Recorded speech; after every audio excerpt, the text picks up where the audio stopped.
Hi, my name's Olivia.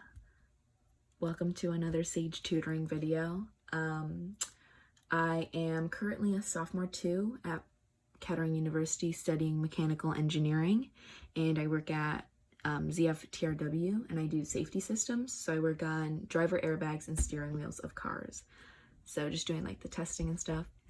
So today we're here to learn a little bit more about SOHCAHTOA / physics, I guess. I'm just going to be showing you guys how to apply SOHCAHTOA in a simple physics problem. So here I drew a nice little box. So this is going to be our mass, and it's connected to a chain, and this chain is being pulled.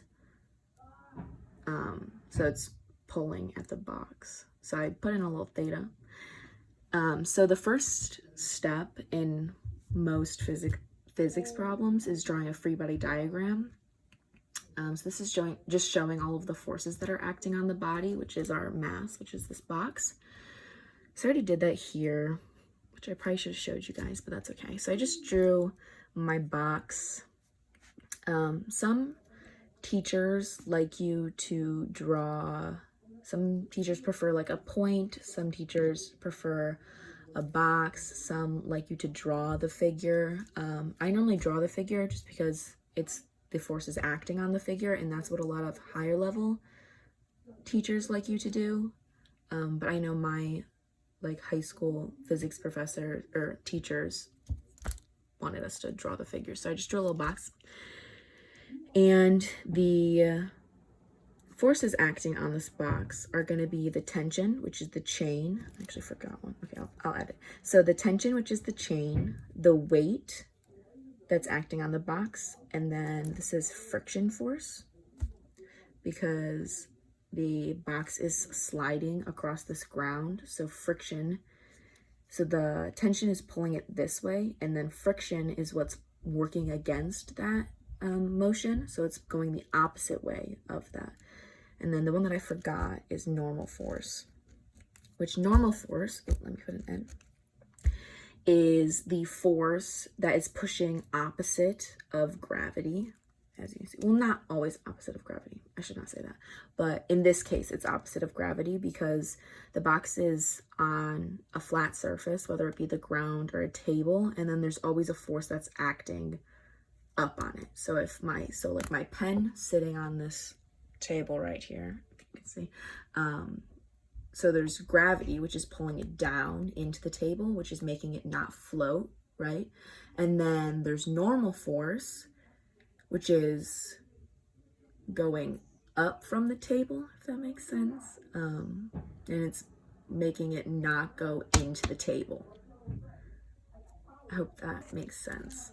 If it doesn't, leave a comment and we can elaborate more, and I can do a separate video just on like normal force and weight and like free body diagrams. But today we are talking about this tension, all about this tension. So this tension is acting at an angle.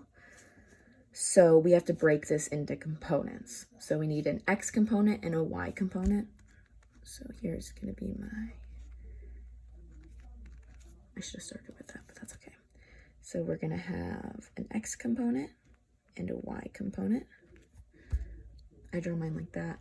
And then this is gonna be our theta that was given in our picture. So then we're gonna use SOHCAHTOA to determine the value of these X and Y pieces. So I'm gonna draw a new tension. And then I'm going to draw them a little bit outside from the thing just so we can see it. And I'm going to write SOHCAHTOA.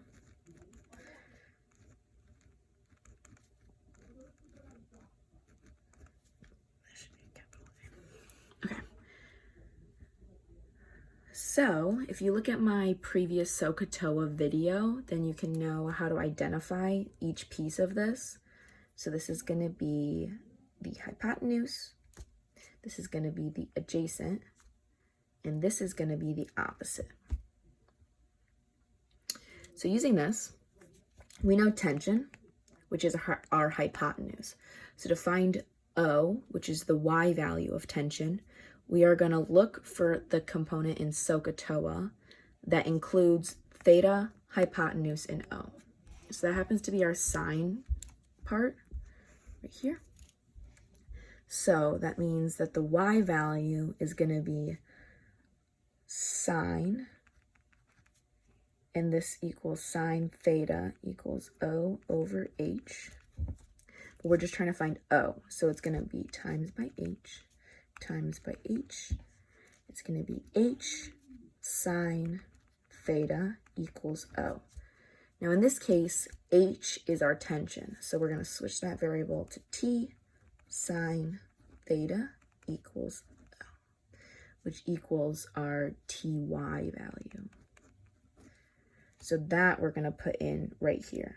And then I'll do that in a new picture. But we're going to find H first. So, this should be A. So now we're going to find A. So now we have to look in here and find which component includes. So now we're not looking at O anymore. So we're trying to find what component includes T, theta, and A. I'm sorry, T, which is H. So in this, it's going to be H, theta, and A. So sine we used because it has an O. So this one, which is cosine, has an A and an H. I'm sorry, I don't think you see that. So cosine. So we're going to use cosine to find the adjacent angle, which is the TY value.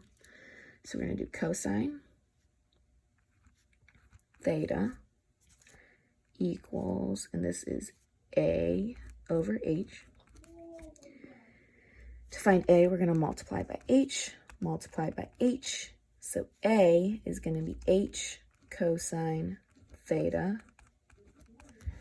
And H is the same as T in this case. So T cosine theta equals A, which is our TX value. So now we can use these and plug those into our free body diagram. So this is the TY value. So we're going to put T sine theta and our TX, which is going to be T cosine theta. So yeah, so that's how we break a force into components on a free body diagram. If you guys have any questions, leave them in the comments. If you liked this video and it helped you a little bit or gave you a little tip, leave it a like and subscribe to the Sage tutoring page for more videos. Also, if you guys want to see any more videos, just leave them in the comments. So if you want a further explanation of this question and you want to see the summation of these forces or anything like that, or if you want me to choose a variable to solve for so I can show you guys that, just leave it in the comments and let us know.